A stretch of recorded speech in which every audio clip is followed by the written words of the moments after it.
Good evening. SP Sweden ডায়েরির একটা নতুন পর্বে আপনাদের সবাইকে স্বাগত। বাড়ি ফিরে এসেছি, সরস্বতী পুজো হলো, ছন্দে অনেক দিনই ফিরে গেছি।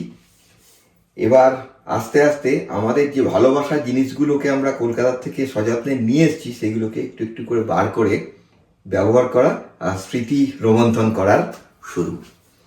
এই হাঁড়িটা আমরা দেখাতে পারিনি কলকাতায়, বলেছিলাম এই হাঁড়িটার কথা। এই হাঁড়িটা পৌশালী দিয়ে আমাদেরকে দিয়েছেন। দিদি আপনিও হয়তো দেখছেন। এখন এই হাঁড়িটার মেনটেনেন্স আছে, এই হাঁড়িটাকে জলে ভিজিয়ে রাখতে হবে। আর আজকে এই হাঁড়িটা উদ্বোধন করছি। এটা দিয়ে ভুজুর জন্য বিরিয়ানি বানাবো। মটন নিয়ে এসছি। মটন তো সচরাচর এখানে পাওয়া যায় না, আমি আগেও বলেছি। এখানে ল্যাম্প পাওয়া যায়, তো এখানে কোনো কোনো দোকানে ইম্পোর্ট করে যে মটন আসে সেই মটন নিয়ে এসছি। জানি না কতটা ভালো হবে, তবে বন্ধুরা বলেছে ফিডব্যাক ভালো। সেই মটন দিয়ে বিরিয়ানি বানানো হবে এই হাঁড়িতে, আর তারপর দেখা যাক। আজকে তো মাটির হাঁড়িতে বিরিয়ানি হবে, তার জন্য আগে চালটা, মাংসটা, তারপরে আলুটা, এগুলোকে সমস্ত প্রিপেয়ার করে নেবো। প্রিপেয়ার করার জন্য আমি মোটামুটি চালটা ভিজিয়ে রেখেছি, মাংসটা ওখানে রেখেছি। একটা কড়াই নিয়ে আগে মাংসটাকে প্রিপেয়ার করে নিই। এখানে জলটা গরম হচ্ছে, চালটা ওটাতে দিয়ে 60% মতো করে নিতে হবে।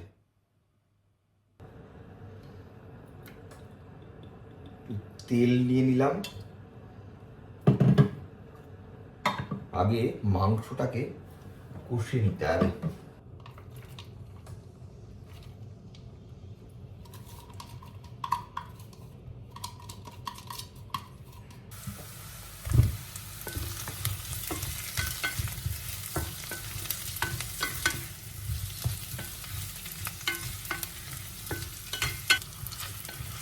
মোটামুটি আলুগুলো ভাজা হয়ে গেছে। এবার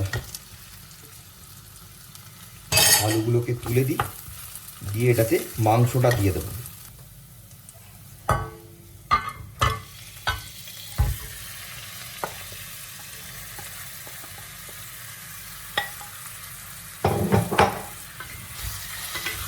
মাংসগুলো একটু বড় বড় করেই কাটা আছে, এটা বিরিয়ানির পিসের মতো। এবার আমি এটাতে একটু দই দিয়ে দিলাম। এবার মাংসটাকে ভালো করে কষতে হবে। মাংসটা আগের থেকেই বিরিয়ানির মশলা মেশানো ছিল। এইবার এই চালটাকে আমি একটুখানি তৈরি করে নেব। এটাতে একটুখানি পরিমাণ মতো নুন মিশিয়ে নিলাম। এবারেতে এটাতে দেবো হচ্ছে একটুখানি ঘি,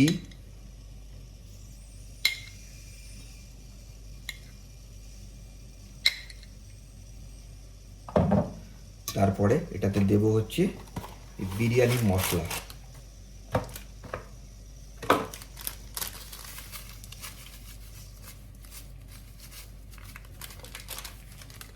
এবারে এটাতে মিশিয়ে দেবো একটুখানি মিষ্টি আতর।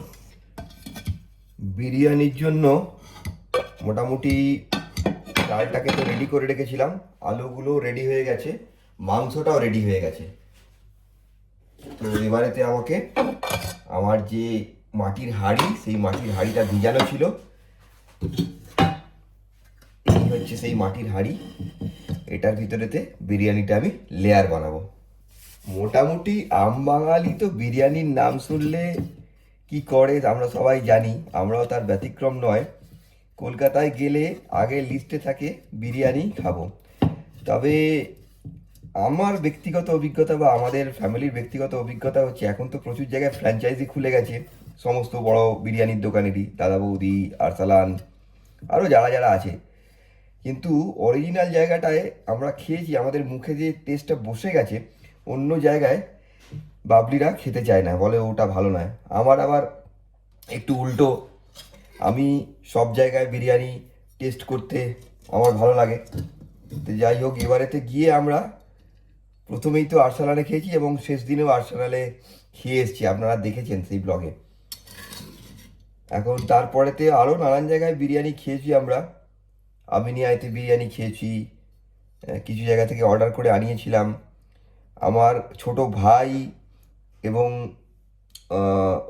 ওর স্ত্রী, ওরা যখন এসছিল তখন আমরা সিমলা বিরিয়ানি আনিয়েছিলাম।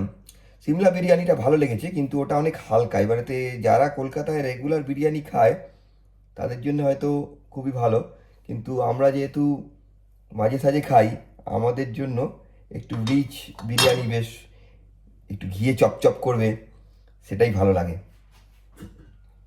তো এবারে গিয়ে আমরা ভালোই বিরিয়ানি খেয়েছি, সেগুলো স্মৃতি রোমন্থন করছি আর কি।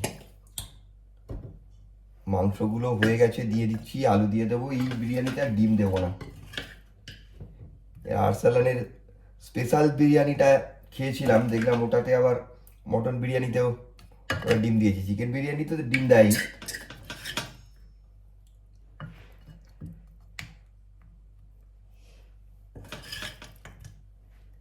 এবার এই হাঁড়িতে বিরিয়ানি করলে টেস্ট আলাদা হয় কি না সেটা করার পরেতে, খাওয়ার পরেতে বোঝা যাবে।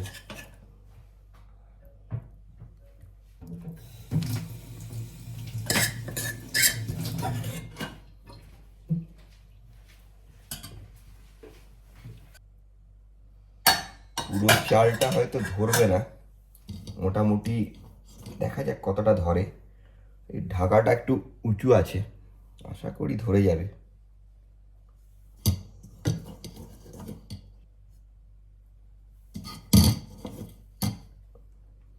এবারে কলকাতায় গিয়ে আমরা মোটামুটি আমাদের যা যা উইশ ছিল সেগুলো সব ফুলফিল করেছি। ঘুরতে যাওয়া, দার্জিলিং, ডুয়ার্স, খাওয়া। খালি যেটা ফুলফিল হয়নি, অনেকের সাথে দেখা করার ছিল। অনেকে ভেবেছিল যে আমরা গিয়ে বেশ কয়েকদিন তাদের সঙ্গে কাটিয়ে আসবো, আসলে সেগুলো সম্ভব হয় না। সবাইকারই মন খারাপ হয়ে যায়, আমার মনে হয় ঢুকে যাবে, দেখা যাক দিয়ে।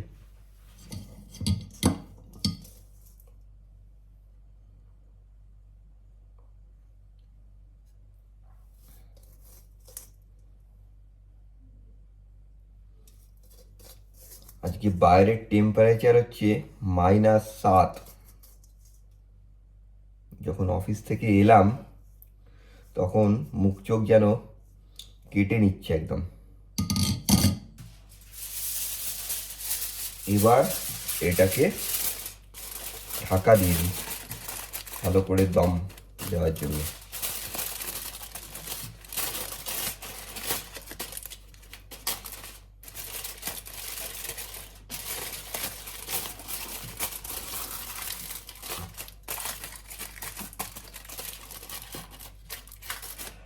আর একটা জিনিস করব, সেটা হচ্ছে যেহেতু এই হাঁড়ির ঢাকাগুলো প্লাস্টিকের, আমি এগুলোকে একটুখানি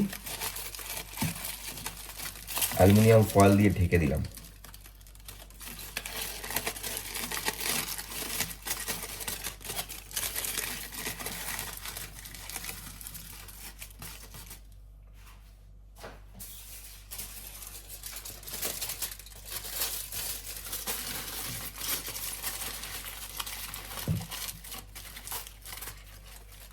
ব্যাস মোটামুটি রেডি। আমি ওভেনটাকে প্রিহিট করে রেখেছি। আমি যেরকম আগে ওভেনে বিরিয়ানি করেছি, এটাও আমি ওভেনেই করব। হাঁড়ির ঢাকা দিয়ে দিলাম, এবার এটাকে ওভেনে দিয়ে দেবো। ওভেনে ঢোকাবার আগে হঠাৎ করে মনে পড়লো একটা জিনিস ভুলে গেছি, সেটা হচ্ছে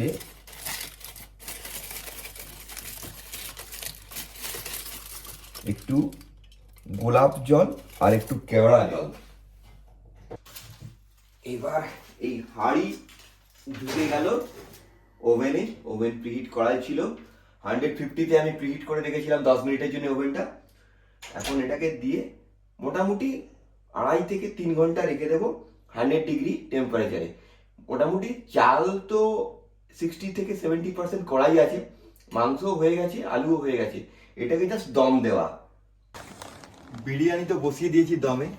এবার সব থেকে বড় কাজ, বাড়িতে আসার পরেতে বন্ধুদের বাড়িতে যে গাছগুলো রেখে এসেছিলাম সেই গাছগুলোকে নিয়ে আসতে হবে। বাবলি অনেকক্ষণ আগেই চলে গেছে বন্ধুদের বাড়িতে, কিছু কাজ আছে। এখন সেখানেতে আমার ডাক পড়েছে, আমি গিয়ে গাড়ি নিয়ে যাব, গিয়ে গাছ যেগুলো আছে সেই গাছগুলোকে নিয়ে আসবো, নিয়ে আসার পরে তো বিরিয়ানিটা আবার দম থেকে বার করবো।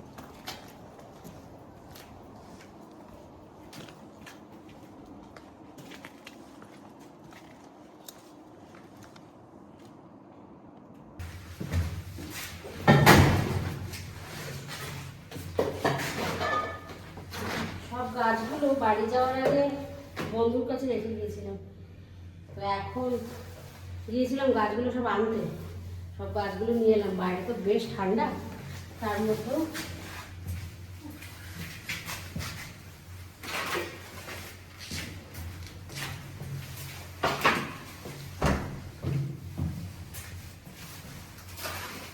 প্রত্যেক বছর ঘুরতে গেলে এটা একটা বড় কাজ।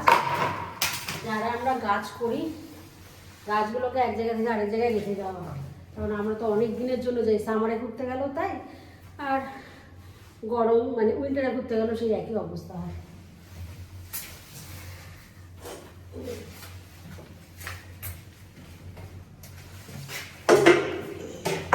মোটামুটি 2.5 ঘন্টা হয়ে গেছে, ভুজুর তো তর্স হয়েছে না, খিদা পেয়ে গেছে। এখন হাঁড়িটা বার করব।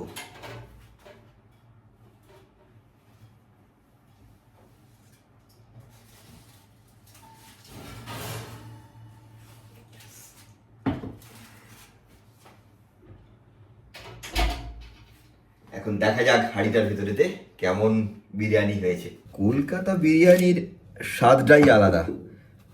আমরা এবারেতে যেরকম বলছিলাম অনেক জায়গায় খেয়েছি, আউধেও বিরিয়ানি খেলাম, লখনৌ বিরিয়ানি নিশ্চয়ই ভালো, খারাপ নয়, কিন্তু আমার একটা টেস্ট বসে গেছে আর কি কলকাতা বিরিয়ানির। ওইটা ছাড়া মনে হয় যে বিরিয়ানি খাওয়া সম্পূর্ণ হলো না আর কি। বুঝিও তাই বলে, বাবলিও তাই বলে।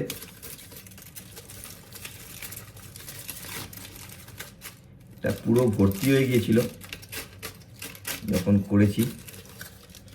এখন দেখা যাক, এই হচ্ছে হাঁড়ির বিরিয়ানি।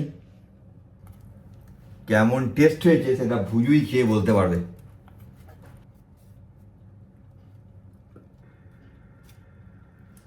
এই যে আমার রেওয়াজি মটন বেরিয়েছে।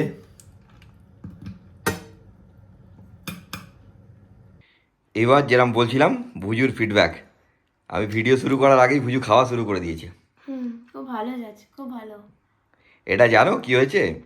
ওই যে পৌশালী আন্টি যে হাঁড়িটা দিয়েছিল, মাটির হাঁড়ি, সেই হাঁড়িটা আজকে ওপেনিং হলো বিরিয়ানি দিয়ে। আর এই যে মটনটা এনেছি, এই মটনটাও আমরা এবারেতে অন্য একটা দোকান থেকে নিয়ে এসেছি। শুভশ্রী আন্টি, জ্যোতি আন্টি ফিডব্যাক দিয়েছিল না মটনটা ভালো। তো তুমি খেয়ে বলো, আমি তো খাইনি কোনো, ফার্স্ট টাইম খাচ্ছ।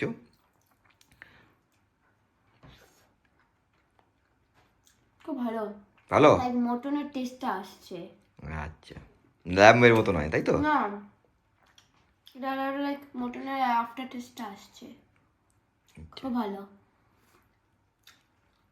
ঠিক আছে, তাহলে তুমি এনজয় করো, আরও লাগলে বলবে, আছে। ওকে। সমস্ত কাজকর্ম শেষ করার পরে, গাছগুলো বাড়িতে নিয়ে এসে প্রপার জায়গায় রাখার পরে, এখন সুমন আর আমি দুজনে মিলে বেরিয়ে পড়েছি একটুখানি ঘুরতে। এরকম স্নো পড়লে আমাদের কিন্তু বেশ গাড়ি নিয়ে একটুখানি দূরে কোথাও যেতে বেশ ভালোই লাগে। সেই উদ্দেশ্যেই আজকে বেরিয়ে যাওয়া পড়া। এখন একটুখানি বাইরে ঘোরাঘুরি করবো, একটু কফি খাবো, তারপরে বাড়ি ফিরবো। তাহলে আজকের ব্লগটা এখানেই শেষ করলাম। সবাই ভালো থাকবেন, নতুন ভিডিওতে আপনাদের সাথে আবার দেখা হবে।